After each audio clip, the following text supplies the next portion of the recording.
Okay, the little screen here, I'm live, so here I am.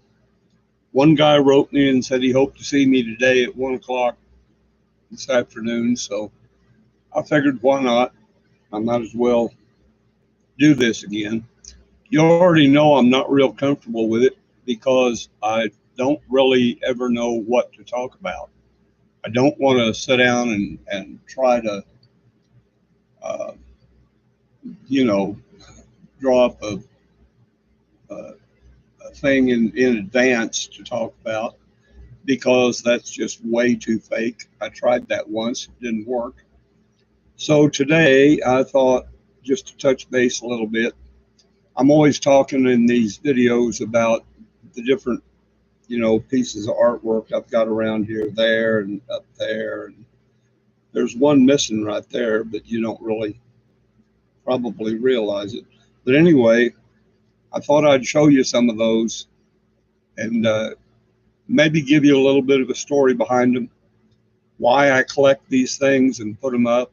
And when I say collect, I'm not going to auctions and bidding thousands of dollars on a painting. A print does fine for me. I don't really care. I get a lot of inspiration from artwork, from my writing. I get a lot of inspiration from it. And sometimes that comes in the form of a story. One I'll show you here in a little while. I wrote a couple of different stories from it. Another one I'll show you, I wrote several short stories from it. I haven't written a novel from it yet, but that's probably coming. So the first one I want to show you, I'm always talking about, uh, my Wes Crowley saga, 22 novels, I think, in all. And it's finally finished, as far as I know. So unless Wes comes tugging on my sleeve again to tell me about something I haven't heard yet, it's finished. But anyway, I told you before about the pencil drawing that my son bought me one day when we were down in Tombstone for an art fair.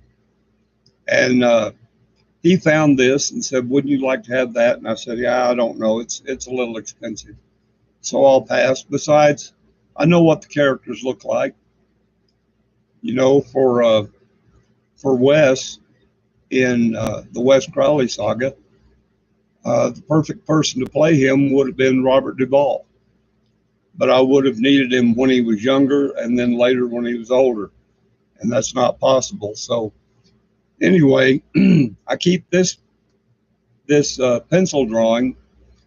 I'm gonna try this and we'll see if it works. I keep this pencil drawing behind me on the wall up here, and across the top I wrote, "It all started with Wes Crowley," because my very first novel was a Wes Crowley novel. And my final one, the 22nd one, I wrote about 10 years later, along with a lot of other stuff I wrote in between. But anyway, here's that pencil drawing for you. So maybe you can see that and still hear me, I hope. There it is. This guy over here is Robert Duvall playing Gus McCrae in Lonesome Dove. And that guy over there, excuse me, Wes, that guy over there is Captain Call. And up here across the top, right across here, I wrote "It all started with Wes Crowley." In my mind, that's Wes Crowley. And this guy over here is Mac, his longtime, lifelong friend who kind of went bad. Those of you who've read the novels know what I mean. Kind of went bad, but in kind of a good way. It's hard to explain. So that's one of my pieces of artwork. Then, this one.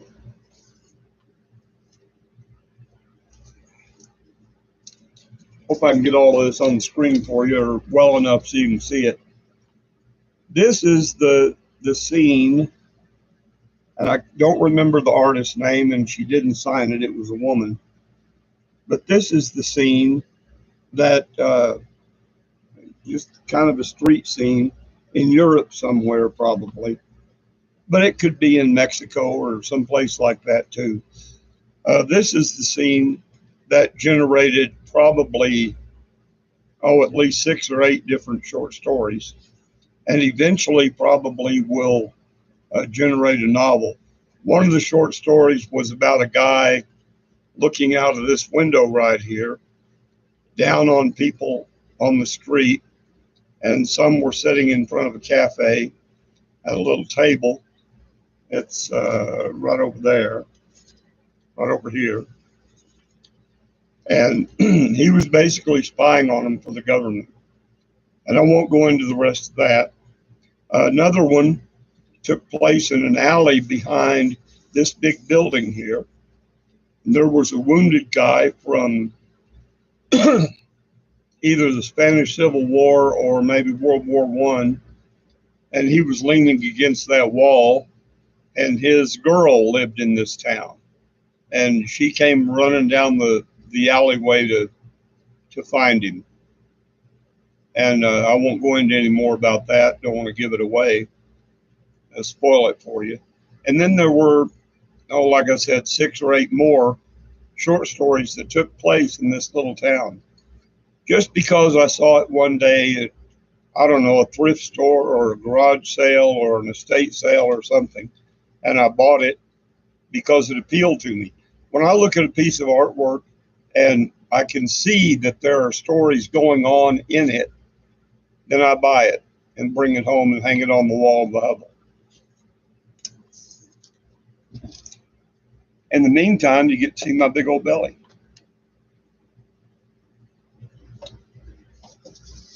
For those of you, let me put this away. For those of you who have read the Wes Crowley saga, or at least one book in it, this is the actual mission in one of the New Mexico books when he was on his way from Amarillo, when Wes was on his way from Amarillo to Santa Fe to help out Governor Lew Wallace to get the state of New Mexico, the territory of New Mexico, ready for statehood. He was ambushed at this little chapel here out in the New Mexico desert. And it doesn't actually exist in the New Mexico desert on the Pecos River where I placed it in the novel, but I can show you the exact point on the Pecos River where it should have existed, where it did exist in Wes's world. So he was ambushed there.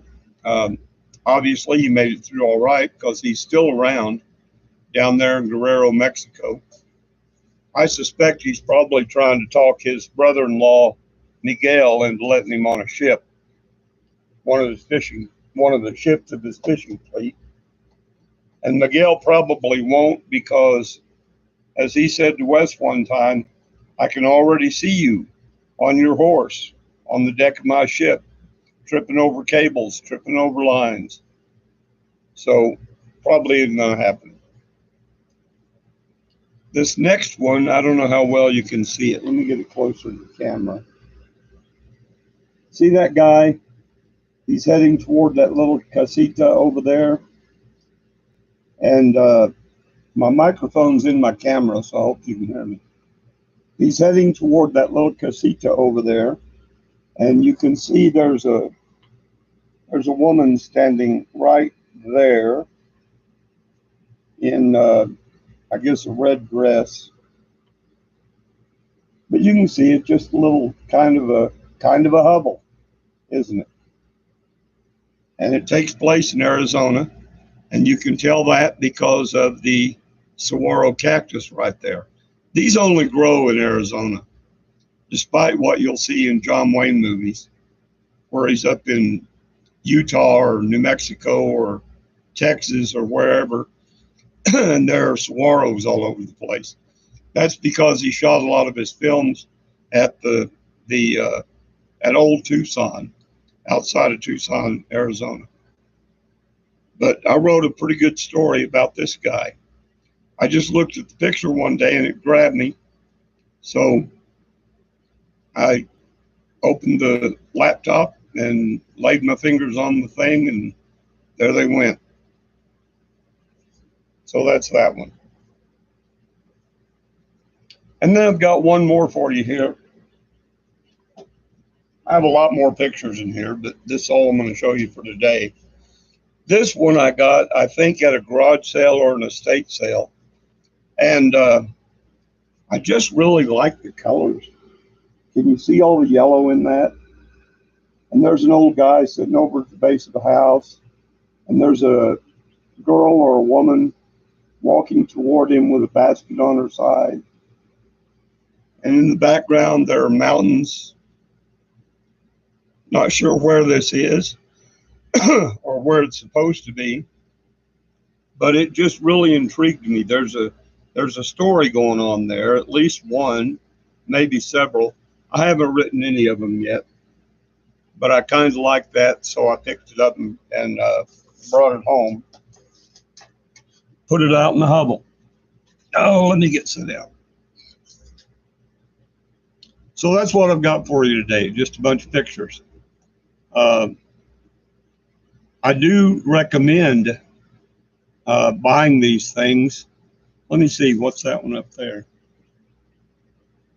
I looked the wrong way. Oh yeah, this picture right up here, just above my finger there, is a scene from, I don't know where. You can see the big old buildings in the background, and the blue stuff on the bottom there is water. And there are several long, thin boats there, kind of like gondolas, something like that, but I don't think it's Venice. The buildings aren't tall enough. So anyway, that'll probably give me a story or two someday too, or maybe it'll start a novel. I don't know. Anyway, I've had kind of a slack couple of days.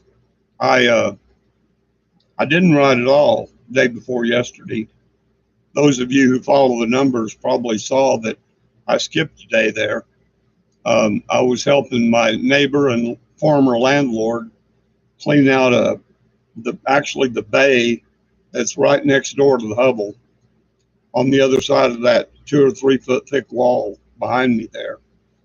And he was cleaning all his stuff out of it so we would have more room for storage or whatever we want to put in it later on. So I went over to give him a hand with that.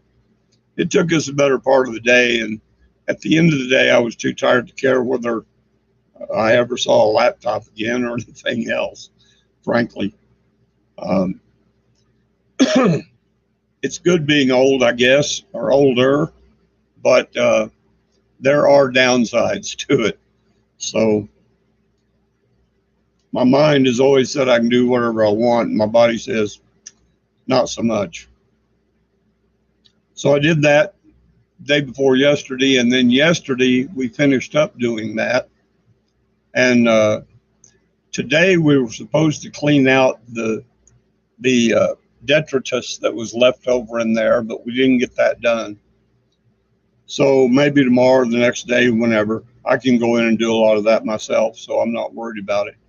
When I take a break from writing, I'll go in there and work for an hour or something like that. But let's see, this thing doesn't have a timer on it. I have no idea how long I've been talking. Not long, I hope. Maybe, oh, well, I've got a clock right here. Not quite 15 minutes right now. So anyway, I don't see any chatters popping in. Oh, well, it says chat disconnected. I don't know why. It's nothing I did. But anyway, and I don't know all this stuff yet. You know that. But and my hat. I've got my Marine Corps hat on today, one of them. The buzzard ball and shovel up there. Because, and over here it says Uncle Sam's Motorcycle Club or something like that. So anyway, I'll let you go for now. I got my feather hat dirty yesterday or day before working on that stuff. So I'll let you go for now, and I'm going to get back to writing in this novel that I'm working on right now.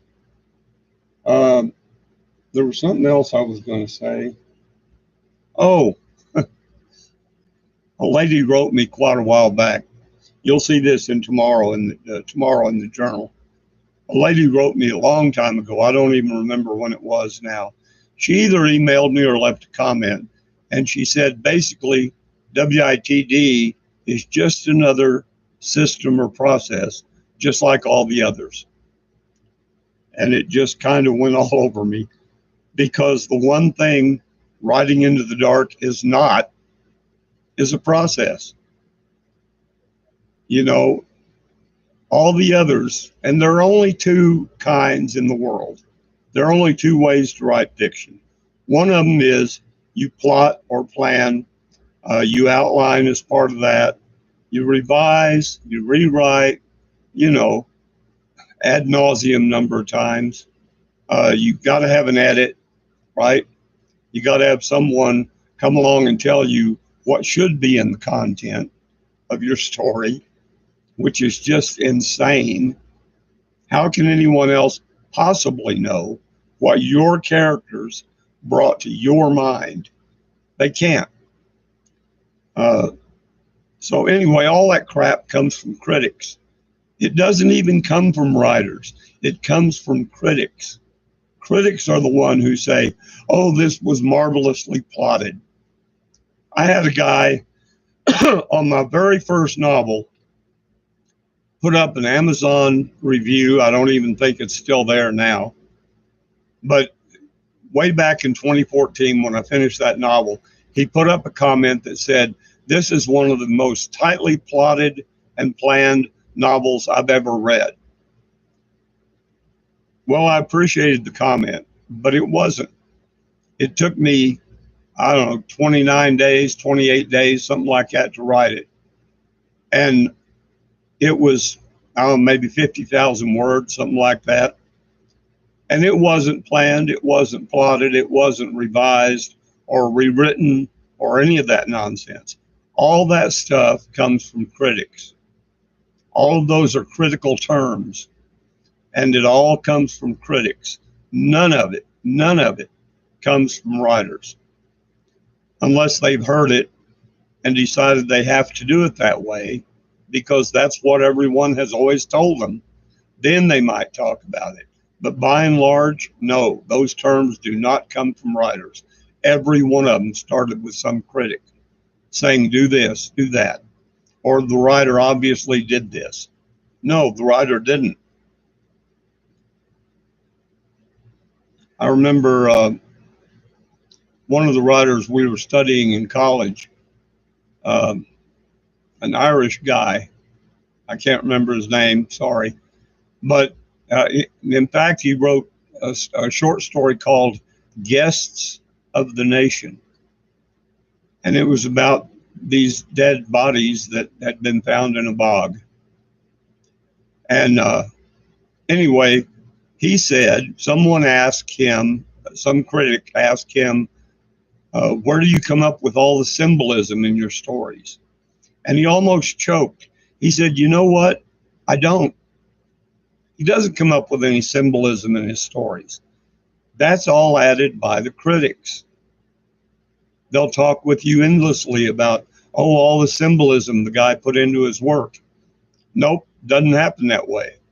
We just write the story. Someone else comes along and says, oh, look at all the wonderful symbolism, or look how tightly plotted this is, or all that crap. And that's all it is, it's crap. As for the discussion between me and the young lady that I put in tomorrow's journal, um, WITD is not a process. WITD is letting go of all the process. All you're required to do with writing into the dark is write. That's it. Just sit down and write. Write what the characters give you as you run through the story with them. Write what unfolds around you. And that's all it is. In the other way of doing it, in the system or process of doing it, you have to plot or plan, outline, then write. You do at least get to write, and then you have to revise it and rewrite it and have it edited and seek critical input from other writers, and then revise it or rewrite it again. And then chances are people who do that are also still tied to the traditional publishing. So then they'll have to start submitting it to agents. And guess what happens when an agent sees it and likes it? They'll tell you they like it. They might even say they love it. And then they'll say, so I want you to rewrite it and do this. So there's another rewrite. And that'll go on 2 or 3 times. And then she'll eventually place it with an editor. And guess what the editor is going to require? More rewrites. How far away from the authentic story do you want to get? So it really is a simple choice. You can either go through all that stuff, and it's all crap. It is, every bit of it, and not necessary. Or you can take a deep breath and dare to try writing into the dark. When you succeed, it will be the most freeing thing you've ever found. It will. And I'm not getting anything out of this for telling you all this. I'm just saying it's a good way to go. All I'm trying to do here is cut your learning curve, because eventually you'll find it on your own anyway. So even if you don't believe right now, eventually you will. All right. So I keep lying to you, telling you I'm going to let you go. I'm going to let you go now.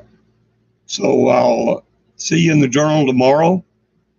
And oh, don't forget to drop in on Stone Thread Publishing.